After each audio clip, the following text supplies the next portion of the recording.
है ये आपको कैसे मालूम पड़ेगा?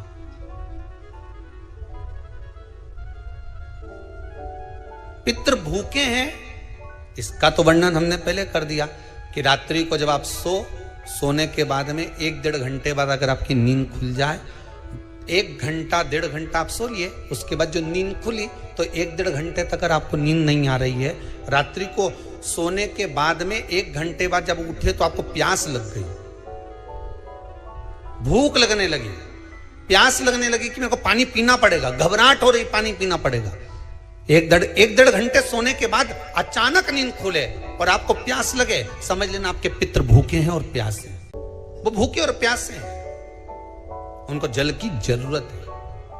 किसी भी नदी में, सरोवर में, कुंड में, बावड़ी में, तालाब में, आप तीर्थ में जाकर जब स्नान करते हैं तो स्नान करने के बाद एक काम का नियम बना लो कि अपने हाथ की अंजलि में जल लेकर अपने पूर्वजों को देना है।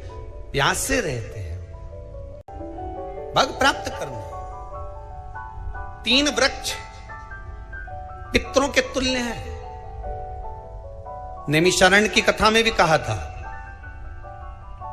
3 वृक्ष पितरों के तुल्य हैं। पहला पीपल, दूसरा वट वृक्ष, तीसरा बेलपत्र का वृक्ष। ये पितरों के तुल्य है। आपको रात्रि में नींद नहीं आ रही है, ऐसा लगता है कि रात्रि को 1 घंटा 1.5 घंटा सोने के बाद कुछ गलत गलत विचार आने लगते हैं, नींद सुबह 3 बजे तक 4 बजे तक नहीं आती, 4 बजे के बाद फिर नींद आती है, तो एक प्रैक्टिकल जरूर कर कर देखना। एक प्रैक्टिकल करने में क्या जाता है, प्रयास करने में क्या कुछ जाता है क्या? प्रैक्टिकल कर कर देखना कि कहीं सियोर वाला महाराज झूठ तो नहीं बोल रहा, तो प्रैक्टिकल करने में कुछ नहीं जाए। 1 लोटा पानी लो, उसमें थोड़ा सा कच्चा दूध डाल लीजिए, श्राद्ध पक्ष चल रहा है, बेलपत्री का पेड़ या पीपल का पेड़ या बट का पेड़, इन पेड़ के नीचे ले जाकर उस दूध को दोपहर में सुबह 10 बजे से लेकर 12 बजे के बीच में ले जाकर चढ़ा दीजिए। रात्रि को फिर ना आपको प्यास लगेगी ना भूख लगेगी, नींद एक बार लगी तो सुबह ही खुलेगी। प्रैक्टिकल करने में क्या जाता है? पानी डालने में तुम्हारा कुछ जाएगा? अरे बोलो तो सरी, हमें 10 रुपया का दूध जरूर उसमें, और तुम इतनी चतुर हो, इतना सारा दूध थोड़ी डालोगी, तो 2 घंटा लगेगा। कहां तुम इतना डालने वाली हो? 3 वृक्ष पितरों के तुल्य हैं। पहला जम के बोलिए पीपल, दूसरा बट वृक्ष, तीसरा बेलपत्री का वृक्ष। 3 पीपल के वृक्ष में 52,000 ब्राह्मण एक साथ निवास करते हैं, इसलिए पितृतुल्य है। बट वृक्ष ब्रह्मा जी के मस्तक से बना, इसलिए पितृतुल्य है। और बेलपत्री का वृक्ष माता पार्वती जी के अश्रु से बना। जब आंसू गिरे थे माता जगत जननी जगदम्बा पार्वती के, उस समय पर पितृलोक में हलचल उत्पन्न हो गई थी। हमारी नातिन की आंख में आंसू कैसे आ गए? मैनावती की पुत्री है, इसकी अश्रु कैसे गिर गए? पार्वती जी ने कहा ये आंसू नहीं, मेरा पुण्य भाग प्रकट करती हूं बेलपत्री के रूप में। तो पितरों ने वर दिया था कि ये बेलपत्री का वृक्ष हमारा आशीर्वाद है, इसके नीचे अगर कोई दीप लगाता है, शिव को स्पर्श कर चढ़ाता है, उसके पितरों की शांति होगी। हम स्वयं उसको आशीर्वाद देने के लिए पधारेंगे। बेलपत्र का वृक्ष, ये तो पितृदोष।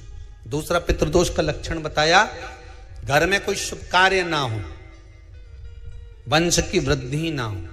1 रुपये कमाओ, 1.25 रुपये खर्च हो रहे हैं, पैसा 10 जगह से कमाई आ रही है पर घर में टिक नहीं पा रही है, आया गया, पितृदोष। जरा सी कटोरी पड़ी है उसके पीछे विवाद चालू हो जाए, पानी ढुल गया उसके पीछे विवाद हो जाए, या छोटी छोटी बात में घर में क्लेश मचा हुआ है, पितृदोष है। समझ लो हमारे पूर्वज हमसे खुश नहीं, प्रसन्न नहीं। कोई कहता है गुरुजी श्राद्ध बड़े बेटे को करना चाहिए कि छोटे को करना चाहिए? शिव महापुराण की कथा कहती है, अगर जायदाद का पूरा हिस्सा बड़े ने लिया हो और तुमने अपनी माता का दूध ना पिया हो तो एक ही को कर लेने दो। अगर माता का दूध पिया है और अगर एक अंगूठी भी ली है, जरा सा एक कपड़ा भी अगर सास का लिया है, तो श्राद्ध तो तुझे करना ही पड़ेगा, करना ही पड़ेगा। तूने मेरा दूध पिया है तो बिल्कुल जम के तो बोलो।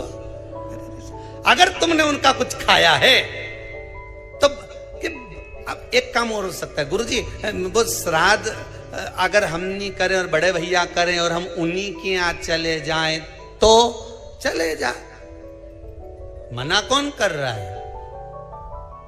पूड़ी का तेल तू ले जा, खीर का दूध 2 थैली तू खरीद के ले जा। जितना वहां वो सेवा करे उतनी सेवा तुम करो। गलत है क्या? जायदाद का भी तो हिस्सा किया था। सुई की नोक के बराबर नहीं दूंगा ने, ईंट इधर खसकी है तो हमारी इधर खसका दीजिए। हमारी बसियत में इतना लिखा है तो फिर बसियत में ये भी लिख के जाना चाहिए था। मैं तो क्यों सबके, तुम डरो मत ही रहे एक भी।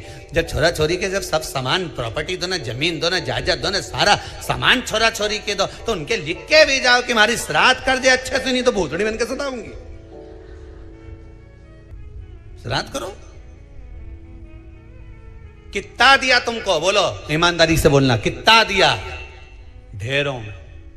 और एक बात बहुत अच्छे से कहूंगा, आप लोगों के जीवन में उतरे। अगर मायके में भाई, मायके में भाभी, मायके के लोग अगर आपके माँ बाप का श्राद्ध नहीं करते हैं तो बेटी भी अपने माता पिता का श्राद्ध कर सकती है। उसने भी दूध पिया है अपने माता पिता का, पर वो श्राद्ध का भोजन कौन कराएगा? बेटी का पुत्र हो, बेटी की पुत्री हो, वो कराए। और नाम वो नाना नानी का ले ले, करे।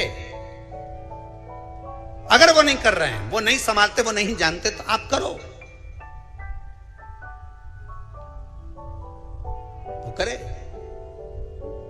2 भाग होते हैं। जब एक रोटी गाय के मुख में दी जाती है, गाय के मुख में जब हम रोटी देते हैं, एक रोटी जब देते हैं, या तो गाय के मुख में 16 श्राद्ध में जब रोटी देते हैं तो रोटी को बीच में से तोड़कर, रोटी का जो भाग होता है उसको, मतलब ऊपर से फुलका का परत नहीं निकालना है। रोटी जो सीधी सीधी है ना, जैसे ये रोटी है तो इसको बीच में से तोड़ लिया, 2 भाग विभाजित कर लिया, नीचे वाले भाग में भी थोड़ा सा गुड़ शक्कर रख लिया, ऊपर वाले भाग में भी गुड़ शक्कर रख लिया, एक के ऊपर एक रोटी को रख लिया, वो गाय को दी।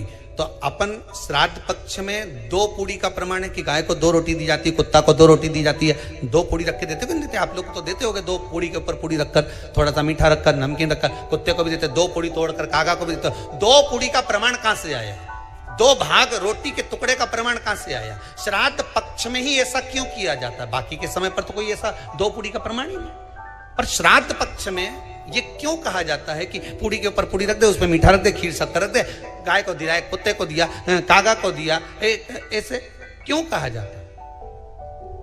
उसका कारण क्या होता है? उसका केवल एक कारण है, जो नारी ने भोजन का निर्माण करा है, जो घर की बहू भोजन बनाई है, जो घर की बेटी ने भोजन बनाया है, घर की माता ने भोजन बनाया है। महाराज, पिता पुरुष एक कुल को तारता है, बेटी 2 कुल को तारती है। जब श्राद्ध पक्ष में 2 भाग रोटी के कर कर गाय को देती है तो 1 भाग तो उसके ससुराल वालों को मिलता है, मायके को भी मिले, ससुराल को भी। जब गया जी का पिंड होता है तो नाना नानी सबका स्मरण कराया जाता है। 2 भाग।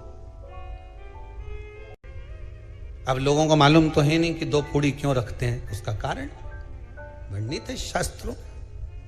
दोनों पक्ष तारने के, दोनों पक्ष का स्मरण कराने के। महाराज बिंदु प्रेत योनि में पड़ा, चंचुला देवी उनके मोक्ष का प्रयोजन कर रही है, प्रयास।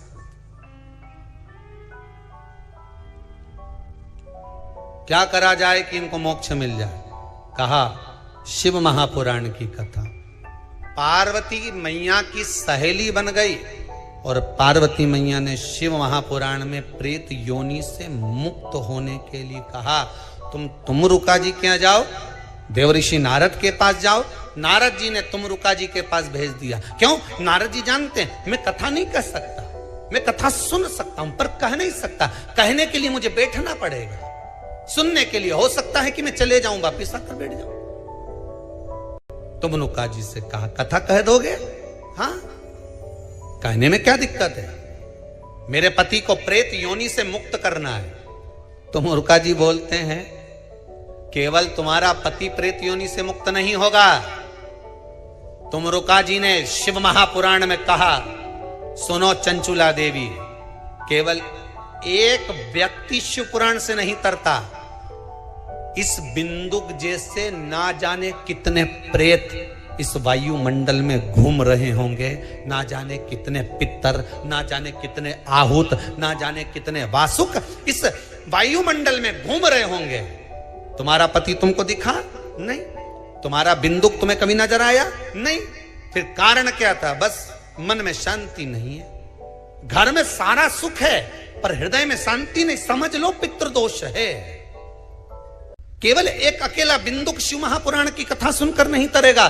तुमरुका जी कहते हैं जिस समय पर मैं शिव महापुराण की कथा कहूंगा, सुनो चंचुला देवी, इस संसार के इस भूमंडल पर मृत्यु लोक में जितने भी जीव इस संसार सागर में भटक रहे होंगे, शिव महापुराण की कथा सुनकर वो भी तर जाएंगे। ये अकेली बिंदुक को तारने वाली नहीं है। इस मृत्यु लोक में जो विराजमान, आज भी नियम है महाराज, श्राद्ध का भोजन टेबल पर नहीं कराया जाता, श्राद्ध का भोजन ब्राह्मण को कुर्सी पर बिठाकर नहीं कराया जाता, श्राद्ध का भोजन किसी जाता, श्राद्ध का भोजन आज भी प्रमाण है कि ब्राह्मण के लिए भूमि पर आसन लगना चाहिए और जमीन पर बैठकर कराना चाहिए। तब क्यों? क्योंकि इस भूमि पर बैठकर जब भोजन कराएंगे, इसी भूमि से ना जाने कितने पितर गए, कितने तर्पण हुए, कितनी तिलांजलि हुई, इसी भूमि से, इस रज से, इस कण से ना जाने कितने जीव चल गए। अब लकड़ी पर या टेबल पर या कुर्सी पर बैठकर ब्राह्मण को भोजन कराने का प्रमाण नहीं है। श्री शिवाय नमस्तुभ्यं, हर हर महादेव। आशा करती हूँ यह वीडियो आपको पसंद आई होगी। वीडियो पसंद आई होगी तो वीडियो को लाइक करें। हमारे YouTube चैनल पे नए हैं तो चैनल को सब्सक्राइब ज़रूर करें।